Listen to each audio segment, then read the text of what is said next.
Hello friends, welcome back to my channel. मेरे channel को please subscribe कर दें। आज मैं आपको बताने जा रही हूँ गीता के चैप्टर 2 का 50वां श्लोक क्या कहता है। इस तरह से इस संबंध में है।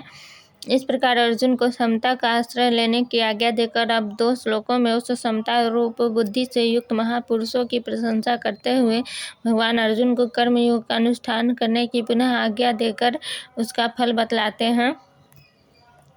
प्रश्न: समबुद्धि युक्त पुरुष पुण्य और पाप दोनों को इसी लोक में त्याग देता है, इस कथन का क्या भाव है? उत्तर: इसे यह भाव दिखलाया गया है कि जन्म जन्मांतर में और इस जन्म में किए हुए जितने भी पुण्य कर्म और पाप कर्म संस्कार रूप से अंतःकरण में संचित रहते हैं, उन समस्त कर्मों को समबुद्धि से युक्त कर्मयोगी इसी लोक में त्याग देता है, अर्थात इस वर्तमान जन्म में ही वह उन समस्त कर्मों से मुक्त हो जाता है। उसका उन कर्मों से कुछ भी संबंध नहीं रहता, इसीलिए उसके कर्म पुनर्जन्म रूप फल नहीं दे सकते, क्योंकि निस्वार्थ भाव से केवल लोक हितार्थ किए हुए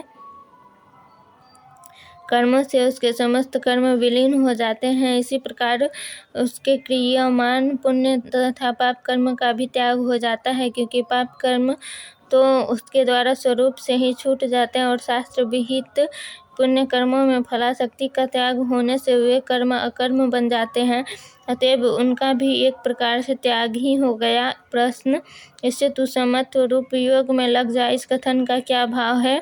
उत्तर: इससे यह भाव दिखलाया गया है कि समबुद्धि से युक्त हुआ योगी जीवन मुक्त हो जाता है, इसलिए तुम्हें भी वैसा ही बनना चाहिए। प्रश्न: यह समत्व रूप योग ही कर्मों में कुशलता है, इस कथन का क्या भाव है? उत्तर: इससे यह दिखलाया गया है कि कर्म स्वाभाविक ही मनुष्य को बंधन में डालने वाले होते हैं और बिना कर्म किए कोई मनुष्य रह नहीं सकता, कुछ न कुछ उसे करना ही पड़ता है।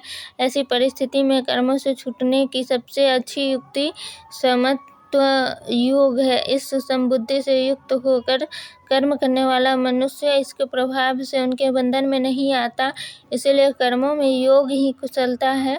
साधन काल में समबुद्धि से कर्म करने की चेष्टा की जाती है और सिद्धावस्था में समत्व में पुण्य स्थिति होती है।